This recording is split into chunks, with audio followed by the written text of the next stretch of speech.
रुद्र अर्थात रौद्र रूप धारण करने वाला, भयंकर रूप धारण करने वाला।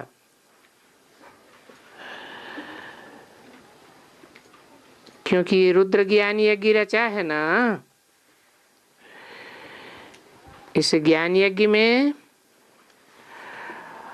अंत में सारी दुनिया की आहुति पड़ जाती है।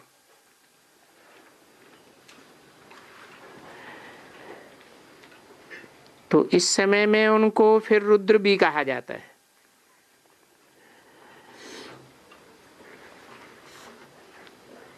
प्रैक्टिकल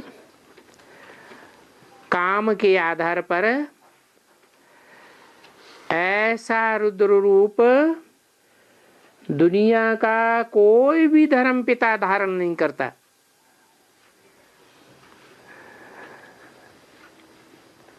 ऐसा रुद्र रूप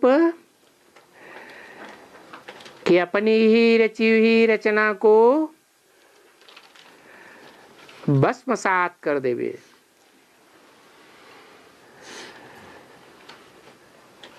इस रुद्र ज्ञान यज्ञ जिससे विनाश ज्वाला प्रज्वलित हो रही है,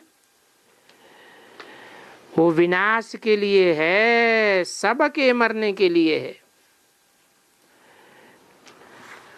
कोई भी नहीं बचेगा। मरना दो प्रकार से होता है। एक होता है जीते जी देह अभिमान से मरना, वो तो थोड़ी पुरुषार्थी आत्माएं निकलती हैं जो देह भान से मर जाती हैं।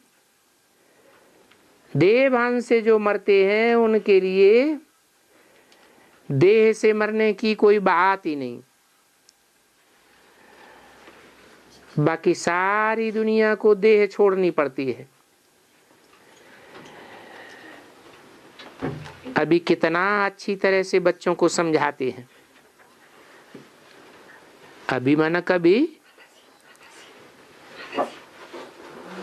संगम युग में बाप स्वयं आकर के समझाते हैं कि रुद्र रूप धारण क्यों करते हैं, रुद्र नाम क्यों पढ़ते हैं। अभी कौन इसका अर्थ समझ सकेंगे।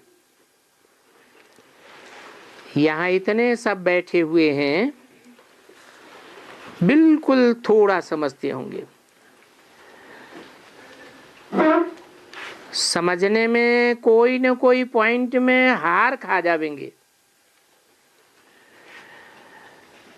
अभी तुमको डान एंड डस्क,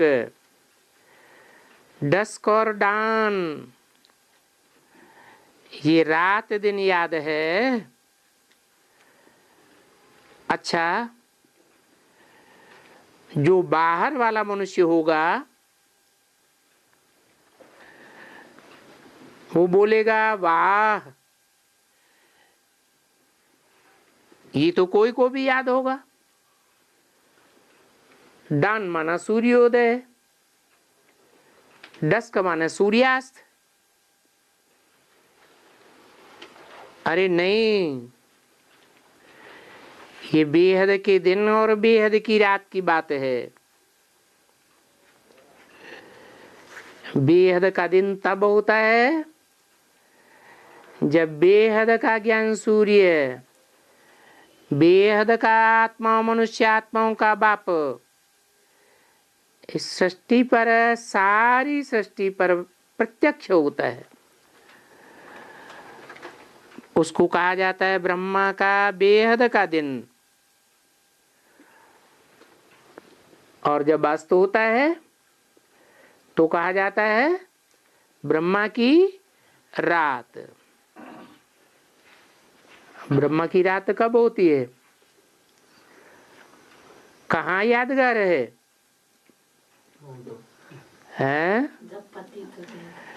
माउंट आबू में यादगार है ना। दोनों ही यादगार माउंट आबू में है। ब्रह्मा की रात का यादगार तो पहले से ही बना हुआ है। और अभी ब्रह्मा के दिन की यादगार भी बन रही है।